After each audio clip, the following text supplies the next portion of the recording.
Olá, pessoal do YouTube do Aprovação PGE. Eu sou a professora Camila Sabonge. Estou aqui com vocês hoje para a gente dar continuidade ao nosso estudo das competências absolutas da Justiça do Trabalho, pessoal. Mas antes, se vocês não assistiram a nossa parte 1 desse nosso estudo das competências da Justiça do Trabalho, eu peço que vocês pausem esse vídeo, vão lá, assistam toda a nossa parte 1 e depois venham para cá para a gente dar continuidade. A gente parou no artigo 114 da Constituição Federal. Tínhamos visto a questão dos estados estrangeiros, da ONU, da OIT, e agora a gente vai continuar desse ponto, tá? Antes, se vocês estão gostando desse nosso estudo atualizado e gratuito, deixem seu comentário, deixem sua curtida. E agora, sem mais delongas, vamos à nossa parte 2 do estudo das competências absolutas, material e de pessoa, que está no artigo 114 da Constituição Federal, que fala sobre essas competências absolutas da Justiça do Trabalho, tá, pessoal? Então vamos aos nossos slides. Aqui está onde nós paramos. Nós falamos dos organismos internacionais, da questão da imunidade absoluta, né, de jurisdição. Então nós não poderíamos julgá-los. A Justiça do Trabalho, consequentemente, não poderia julgar esse tipo de caso, pois nós temos normas internacionais incorporadas ao nosso ordenamento jurídico, tanto no caso da ONU quanto no caso da OIT, que fazem com que essa imunidade absoluta acabe acontecendo, acabe existindo, tá, pessoal? Agora, seguindo, nós vamos falar dos servidores da administração pública, um outro tema muito, mas muito interessante, mas muito importante. Cheira a prova, pessoal. Cheira a prova porque nós temos decisões do STF que vão falar sobre essa temática, tá? Então, pessoal, quando eu falo de servidor da administração pública, eu tenho que entender que eu tenho as pessoas de direito privado, empresas públicas, sociedade de economia mista, que vão contratar a regra geral pelo regime seletista, e nesse caso, consequentemente, eu terei a competência da Justiça do Trabalho. Mas eu também tenho o outro caso, que é aqui que está a grande questão, a grande polêmica, a grande pegadinha de prova, que são as pessoas jurídicas de direito público, que é a União, estados, DF, municípios, as autarquias, as fundações públicas, que têm essa relação de contratação, de prestação de serviço, que pode se dar de três formas, pessoal. A primeira é a seletista, quando há uma competência da Justiça do Trabalho consequentemente, tá? Então, quando eu tenho a contratação pela CLT, eu tenho uma relação empregatícia com a aplicação da CLT, esse trabalhador ele vai se chamar seletista. Nesse caso, eu tenho sim a competência da Justiça do Trabalho. Agora, no caso do estatutário, eu tenho a competência da Justiça Comum, tá? Que é aquele trabalhador regido pelo estatuto. E eu também tenho o temporário. E o temporário, pessoal, olha aqui, esse daqui que é a grande pegadinha, tá? Muitas questões de prova vão tentar confundir vocês sobre o temporário. O temporário também vai ser competência da Justiça Comum, porque segundo o STF, existe uma relação administrativa aqui, tá? Cuidado que no caso da relação seletista, pessoal, o STF, ele vem limitando a competência da Justiça do Trabalho. Então, assim, se houver na sua questão de prova, genericamente falando, é ou não é competência da Justiça do Trabalho? Aí vocês podem colocar que é, fazendo essa distinção que a gente trouxe no slide. Mas se a questão se aprofundar, falar de decisão do STF, aí vocês têm que tomar um pouquinho mais de cuidado, porque o STF vem limitando essa competência e fala que não abarca, essa competência da Justiça do Trabalho não vai abarcar a validade de atos administrativos. Então, se houver um questionamento num processo sobre exoneração de empregado em estágio probatório, dispensa em razão de aposentadoria voluntária, tá? Houver um questionamento sobre fase pré-contratual de seleção, admissão de pessoal por meio de concurso público, eventual nulidade sobre toda essa questão de concurso, todos esses temas que eu falei aqui para vocês, pessoal, o STF já se manifestou dizendo que não é competência da Justiça do Trabalho, porque são questões que se relacionam com elementos, com valoração de atos administrativos. Então, nesse caso, não teríamos a competência da Justiça do Trabalho. Então, veja bem, tomem muito, mas muito, mas muito cuidado nesse nosso slide aqui. Porque se eu estiver falando de questão genérica, houve a contratação por meio de CLT, Justiça do Trabalho é competente. Mas se houver uma análise mais minuciosa sobre os temas, os casos que estão sendo analisados naquela reclamatória, aí vocês vão ter que se atentar a essas decisões do STF, ok, pessoal?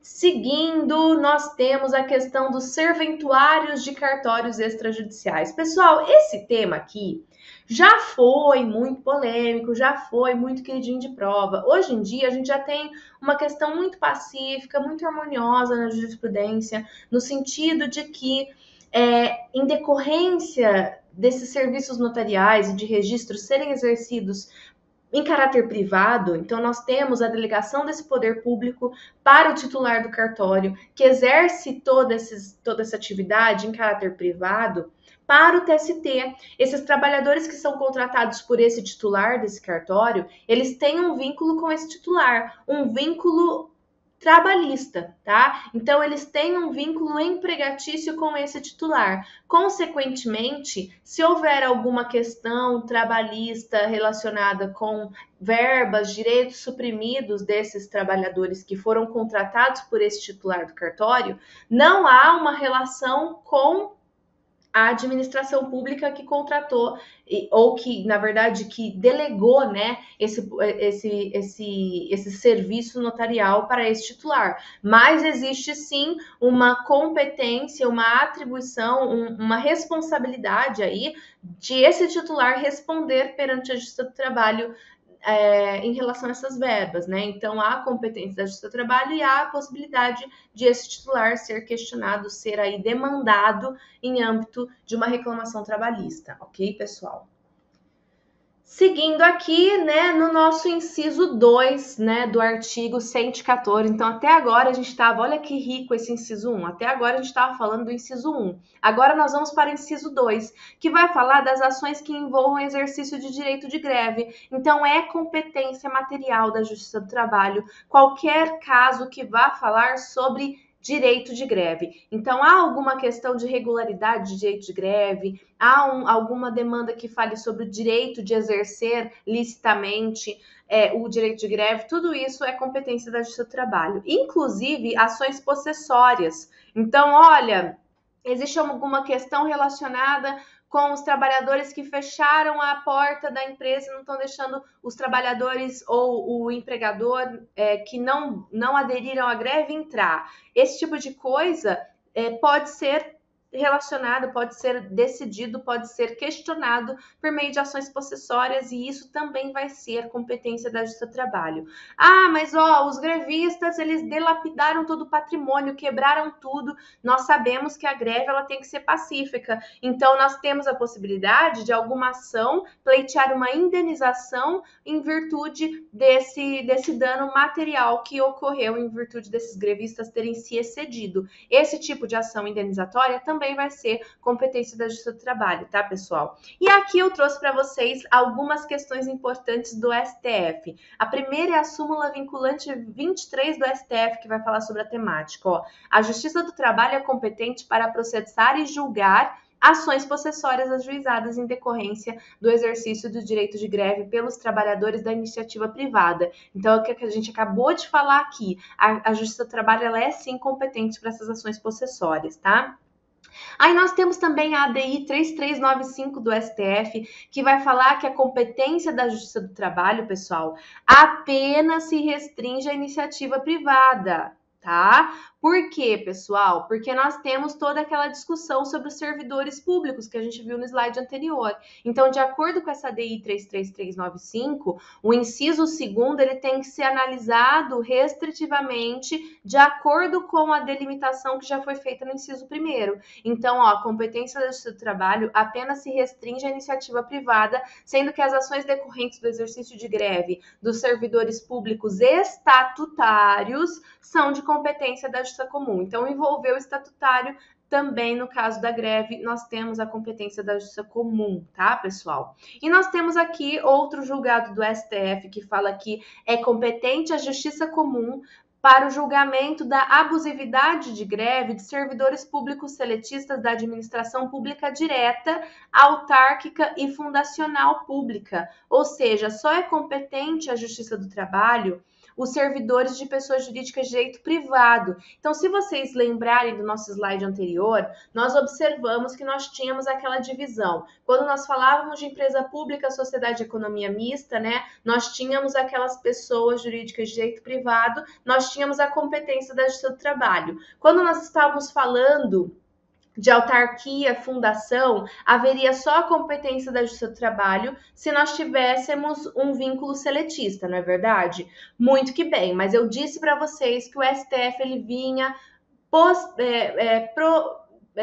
na verdade, ao longo do tempo, né, ele vem julgando, ele vem trazendo decisões que estão limitando essa competência para julgamento da Justiça do Trabalho quando nós estamos falando de pessoas jurídicas de direito público, tá? Mesmo quando nós temos o vínculo seletista. E aqui nós temos um julgado que vai fazer exatamente isso, ó. É competente a Justiça Comum para julgar a abusividade de greve de servidor público, mesmo que seletista, se for de uma administração pública direta, autárquica e fundacional. Então, veja bem, mais uma restrição que foi feita nessa competência da Justiça do Trabalho quando nós estamos falando de vínculo seletista com pessoa de direito público, tá? Então, aqui, por isso que eu acho que esse julgado ele é muito importante, ele tem muita cara de prova, porque aquele aluno que for na regra geral e não se atentar para essa jurisprudência pode errar essa questão. Então, tomem muito cuidado. Ó, mais uma exceção. Quando eu estiver falando de greve de servidor público seletista, eu tenho que tomar cuidado, ó. Eu estou falando de vínculo com autarquia, fundação ou pessoa jurídica de direito público, tá? União, estados, municípios, nesse caso, a competência da Justiça Comum. Estou falando de servidor público seletista que é de uma sociedade de economia mista, de uma empresa pública, eu estou falando de direito privado, uma pessoa jurídica de direito privado. Nesse caso, a Justiça do Trabalho ainda tem competência, tá, pessoal?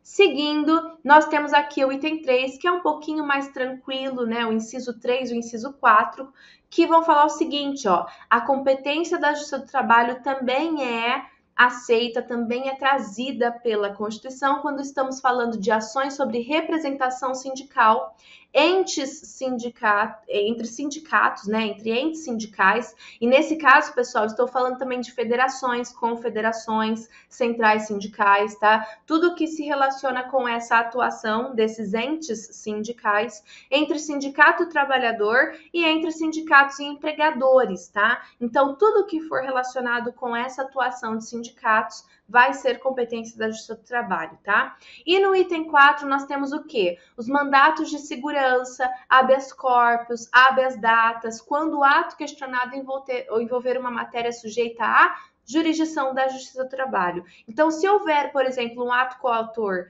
que for de um auditor fiscal do trabalho, então ele teve um auto de infração e está querendo ser questionado esse auto de infração em virtude de violação de direitos trabalhistas, que foi lavrado pelo auditor fiscal do trabalho. É um tema trabalhista, correto? Muito que bem, eu posso ingressar com mandado de segurança aqui na Justiça do Trabalho. Eu tenho algum ato que eu acho que é ilegal, é um abuso de autoridade, de um juiz do trabalho, de um membro do Ministério Público do Trabalho, um procurador do trabalho, tudo isso vai ser julgado pela Justiça do Trabalho, porque nós estamos falando de matéria sujeita à jurisdição da Justiça do Trabalho, tá bom, pessoal? Então, aqui também é uma questão muito interessante.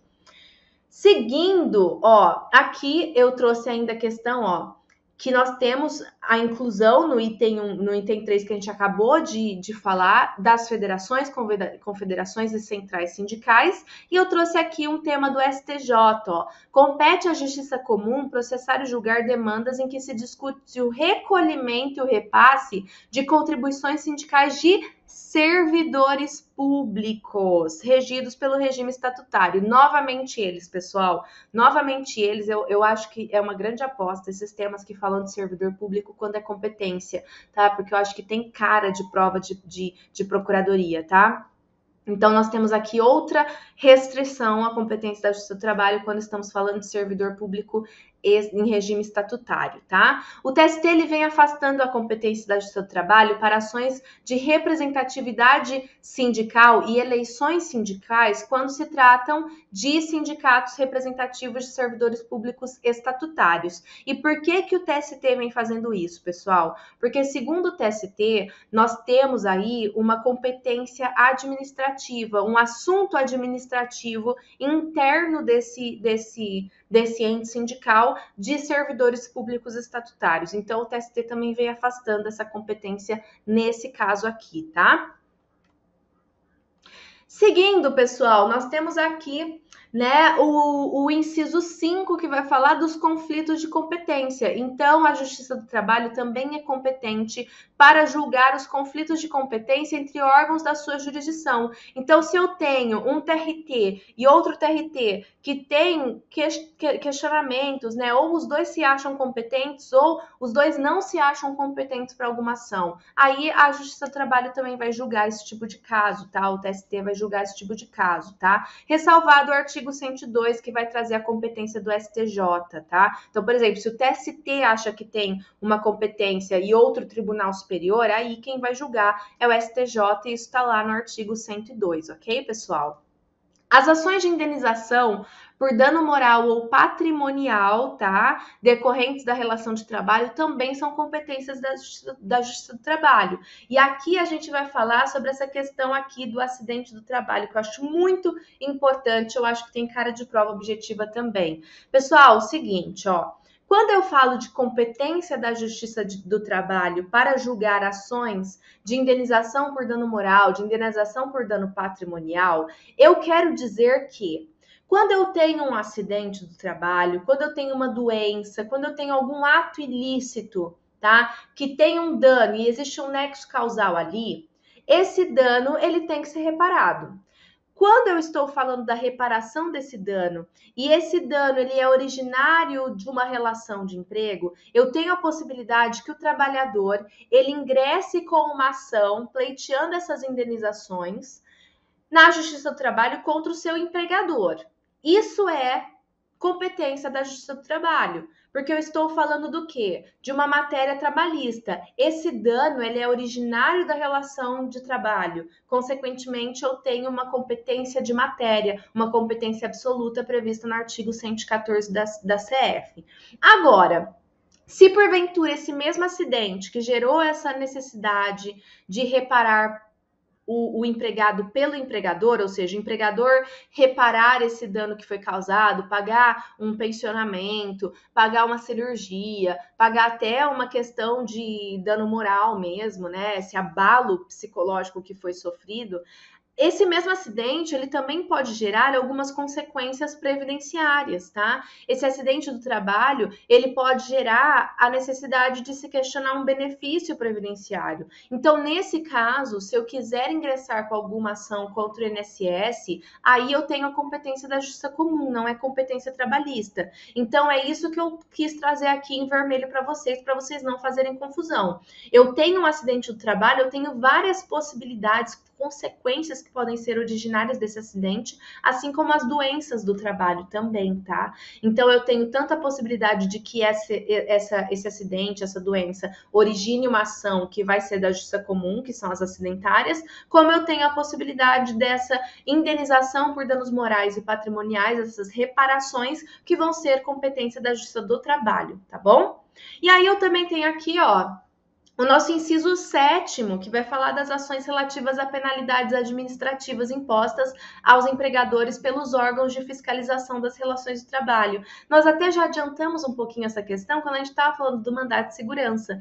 Quando eu tenho, por exemplo, um auditor fiscal do trabalho que autua uma empresa porque não assinou a CTPS, porque não está dando intervalo intra-jornada para os trabalhadores ou qualquer outra questão, eu tenho a lavratura desse auto de infração. E esse auto de infração, ele origina o pagamento de uma multa, né? Isso depende muito, o valor dessa multa depende muito de qual é a violação que foi realizada, né? Mas isso pode ser questionado em âmbito judicial. Olha, eu acho que a multa foi calculada de forma errada, eu acho que não houve esse descumprimento. Tudo isso pode ser tanto questionado por um recurso administrativo no Ministério do Trabalho e Emprego, mas também pode ser questionado em âmbito judicial. E quando for questionado em âmbito judicial, pessoal, isso vai ser competência da Justiça do Trabalho em razão desse inciso 7º aqui, tá?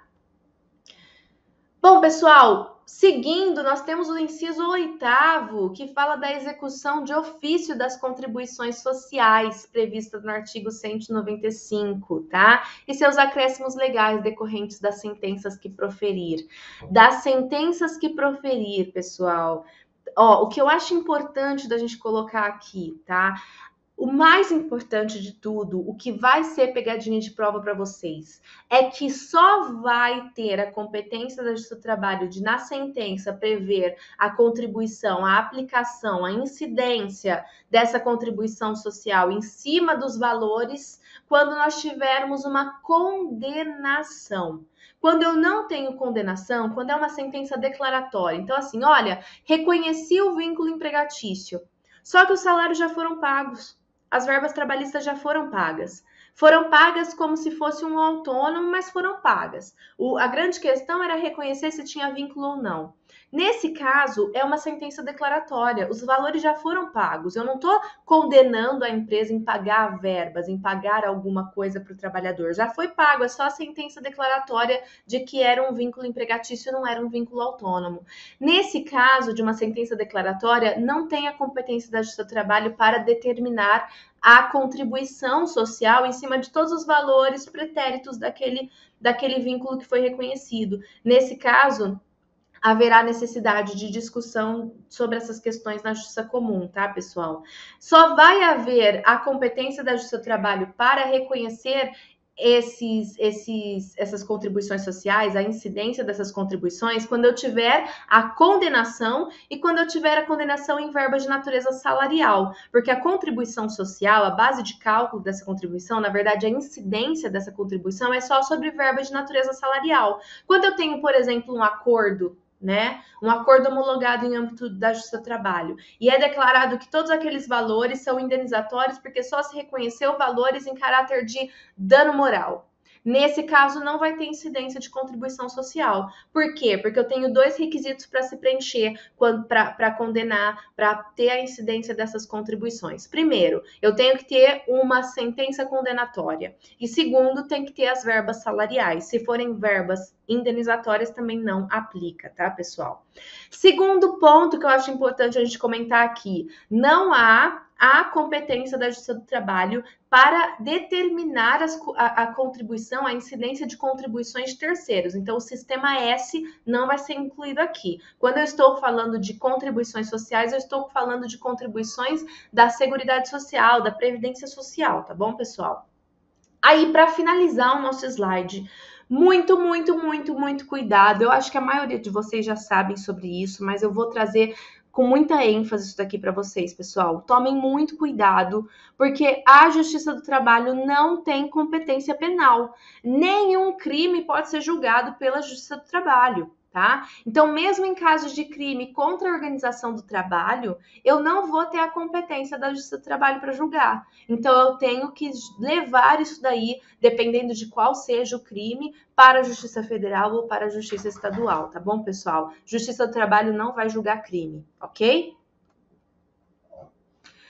Pessoal, nós temos aqui duas questões muito importantes também para a gente falar, tá? Porque o inciso 9º do nosso artigo 114, ele vai falar que também tem a possibilidade de ter a competência da Justiça do Trabalho para outras controvérsias decorrentes da relação de trabalho na forma da lei. E aí eu tenho duas questões importantes para a gente comentar aqui. Primeira questão é a questão da autorização para o trabalho artístico, que esse daqui é a grande... Gente, que polêmica que é isso aqui. Até hoje não tem uma questão... majoritária, até a gente pode dizer que sim, né? Que eu vou trazer aqui para vocês a decisão do STF. Mas assim, unânime, né? Ainda causa muita controvérsia, muitos estudiosos da área do direito do trabalho questionam muito essa questão. Nós temos, inclusive, juízes trabalhistas que ainda julgam esses casos, apesar da decisão do STF. Então, assim, existe um questionamento e uma defesa muito grande do âmbito do direito do trabalho, do âmbito da justiça do trabalho, do âmbito do Ministério Público do Trabalho, no sentido de não reconhecer essa competência para autorização do trabalho artístico como sendo uma atribuição da justiça comum, tá? Mas nós vamos observar aqui, que eu vou trazer aqui para vocês, que hoje em dia, o mais importante de vocês levarem para provas objetivas, hoje em dia, segundo o STF, existe uma liminar, tá, do STF, na ADI 5326,